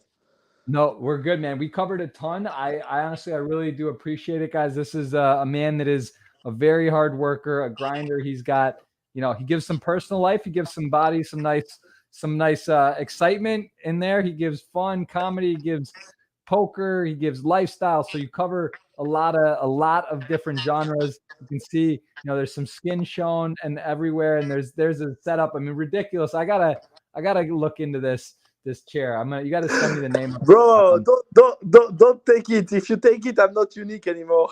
Shit! All right, well, I'll let you have. I can let you have it for now. I'm sure. By the way, they are doing so many different setup in the same kind nowadays. I saw other videos popping out on Facebook of setups that are even better than mine nowadays. Because mine is like the first thing that was built like that, but since then it seems less expensive and better also. So if you get to have something, this thing I bought it 3 years ago, bro. Imagine it's already old. It's already. I did the video of the setup only a month ago or something. I'm stupid. I should have done before, but I was streaming since on it, so people saw it. But it's nice. It's nice. It's useful especially for cash game, let's say. I will definitely check. I'm going to check it out. It definitely looks very interesting and cool. I mean, just seeing that final table on Party the Million and watching the side camera view and the lights and all this stuff, it was very entertaining. But we've taken a lot of questions. We've done questions. Again, you can check out his YouTube. You can check out Twitter, YouTube. Do you use Snapchat? I would say for your community that is not French speaking, I would say the best is to follow me on Instagram, because like that's where they will be the most liking it. You don't need to understand too much French to follow me on Instagram for my stories or for my lifestyle and my travels. And I would say maybe a bit of YouTube, because now we are doing some vlogs in English also. When not completely in English, of course, but when I speak with her, for example, and I travel, we are speaking in English, so we just put some subtitles in French. So for an English-speaking person, it can be something that they could watch, For the rest, I hope to do more live at the bike or more, more interview like that with people that are English-speaking people. And yeah, I do videos on Run It Once also. I just forget to send since a year my videos, but I need to do some new. But yeah. I love it. That's awesome. Well, again, very, very, very cool. It's good to get to know you better and hear, see your career, your path, your journey, get a little more of your philosophy on life. I really, respect the grind. And let's do a giveaway here. We copied this link. Anyone who's asked a question is going to be eligible. I'm going to drop a ticket giveaway here. So you tell me when someone's going to win a $33 ticket on party. Let me know when. You may I have to say top. You tell me Top. when, and I'm gonna rip it. Boom, there it is. Someone's gonna get it, courtesy of Johan, YoViral in the house. Very, very, very, very cool. We covered a lot, guys. And again, sorry for the interruption on the fire alarm. Nothing we could do on that, and that will be on all the different podcast outlets. If you want to come watch the whole podcast with hopefully we'll have that edited on there. So we'll go ahead and give the $33 ticket away. And Johan, thank you so much, man. It really is a treat. Hopefully we're battling poker for the next 30, 40, 50 years, maybe longer. We still got plenty of time, and we both have second world bracelet. Got a good feeling we'll get our title, our first place soon. So thank you so much for joining. I appreciate the time. Jeff, thanks a lot, because it was a great interview. I had a really good time, and your questions are really smart, and it was really amazing. Like, I had not a lot of good experience like that good of an experience. It was amazing. So thanks for having me in the podcast, and see you on the table during the next 50 years, I guess. 80, will be 80 years old. We can play till 90, I think, maybe 100 years. Probably go old. 60 more, but let's 50 strong years, then 60. 50 strong, yeah, 50 strong. What is the World Series of Poker? We can do the World Series of Poker, the 100 edition. It will be in 49 years. 49 years. Yeah, maybe that'll be, imagine if YouTube's still around, hopefully we have some of these files, we could clip it. That would be, it's crazy to think like that. I don't even like thinking like that. Yeah. But we have done the 50 edition, and we will do the 100 also. We'll be we'll be around 80 something. It's okay. It's still okay. It's still okay. We might live forever. It's going to be probably our children or us. We might make it. There'll be something that they'll. I think like that too. Yeah, it's going to happen. It just depends. Is it? Yeah. If we run good, it's us. If we run bad, it's our children. Here's the thing, though. It's 2020. Like, imagine 10 years from now, the technology. It's hard to imagine. Oh my God, I cannot imagine. Yeah, I cannot, like bro. The spaceship chair you have, that's going to be stock. Like, that'll be every kid in it's school. Already stocked. It's already too late, bro. It's already. Yeah, and it's already exactly. So who knows what's going on? But, really enjoyed it. Thank you for everything, and we'll see you soon, man. I appreciate that. Appreciate the time. Thumbs up. So, ciao. Ciao.